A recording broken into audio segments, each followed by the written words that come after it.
မျိုးသားဟာသူကိုယ်တိုင်ဗန်ပိုင်ယာအဖြစ်ပြောင်းလဲတော့မယ်ဆိုတာကိုမသိရှိခဲ့ပါဘူးအမျိုးသမီးကတော့တီတီငိမ့်ငိမ့်နဲ့ကိုကာကွယ်ဖို့အတွက်လက်နက်ကိုအမြန်ရှာဖွေနေခဲ့ပါတယ်အချိန်ကြာလာတာနဲ့အမျှအမျိုးသားရဲ့ပြောင်းလဲမှုဟာပိုပြီးမြန်ဆန်လာပါတယ်သူဟာအရန်ပိုက်ဆာလာပြီးအစားအစာတွေကိုလိုက်ရှာနေရင်းနဲ့ရုတ်တရက်အတိတစ်ခုဝင်လာပြီးမိန်းကလေးစီကိုပြန်လာခဲ့ပါတယ်သူဟာမိန်းကလေးကိုမကိုက်မိအောင်အတက်နိုင်ဆုံးထိန်းချုပ်ရင်းငါသာတကယ်ပြောင်းလဲသွားပြီးအဆွေတွေထွက်လာရင်နင်ငါ့ကိုချက်ချင်းတက်လိုက်ပါလို့ပြောလိုက်ပါတယ်မိန်းကလေးကသဘောတူညီတဲ့အနေနဲ့ခေါင်းငိမ့်ပြပေမဲ့သူ့ကိုနာကျင်အောင်လုပ်ဖို့စိတ်မရနိုင်ဖြစ်နေပါတယ်ဒါပေမဲ့နှစ်စက္ကန့်အကြာမှတဲ့အမျိုးသားဟာစိတ်ကိုလုံးဝမထိန်းနိုင်တော့ဘဲဗန်ပိုင်ယာအဖြစ်ပြောင်းလဲသွားပါတော့တယ်သူဟာယူသွနေတဲ့သူတယောက်လိုမိန်းကလေးကိုစတင်တိုက်ခိုက်ပါတော့တယ်မိန်းကလေးကသူမရဲ့ဓာတ်နဲ့ခုခံဖို့ကြိုးစားပေမဲ့အမျိုးသားကဓာတ်ကိုလူယူပြီးဆိုဖာပေါ်ကိုလွှင့်ပစ်လိုက်ပါတယ်အဲ့ဒီအချိန်မှာအမျိုးသားရဲ့စိတ်ထဲမှာတွေးဆုပ်ဖို့ကလွယ်လို့တခြားဘာမှမရှိတော့ပါဘူးတခြားနည်းလမ်းမရှိတော့တဲ့အတွက်မိန်းကလေးဟာဓာတ်ကိုပြန်ယူနိုင်မဲ့အခွင့်အရေးရအောင်ပစ္စည်းတွေနဲ့လှမ်းပေါက်နေခဲ့ပါတယ်ဒါပေမဲ့မတော်တဆပဲအမျိုးသားကသူမရဲ့လက်ညှိုးကိုကိုက်မိသွားပါတယ်သွေးနံကိုရလိုက်တာနဲ့သူဟာပိုပြီးတောင်းကျမ်းလာပါတော့တယ်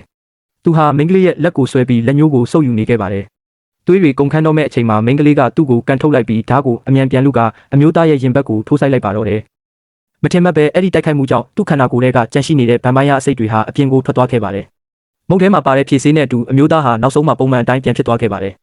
တကယ်တော့သူတို့နှစ်ယောက်ဟာဗန်ပိုင်ယာမှုဆိုးတွေဖြစ်ကြပါတယ်ဒါပေမဲ့တာမန်လူသားတွေအနေနဲ့ဗန်ပိုင်ယာတွေကိုတိုက်ခိုက်ဖို့အာမတာတာကြောင့်တိုက်ပွဲတိုင်းမှာဗန်ပိုင်ယာသွေးကိုတောက်ပြီးခွန်အားမြင့်တင်လေးရှိကြပါတယ်အဲ့ဒီနောက်မှာတော့အစိတ်တွေကိုပြေစေဖို့ဖြည့်ဆေးကိုပြန်တောက်ရတာပါဒီတစ်ခါမှာတော့အမျိုးသားဟာဖြည့်ဆေးကိုမှားတောက်မိခဲ့တာကြောင့်ဗန်ပိုင်ယာအစစ်ဖြစ်သွားလို့နေပါဖြစ်ခဲ့ရတာပါပဲ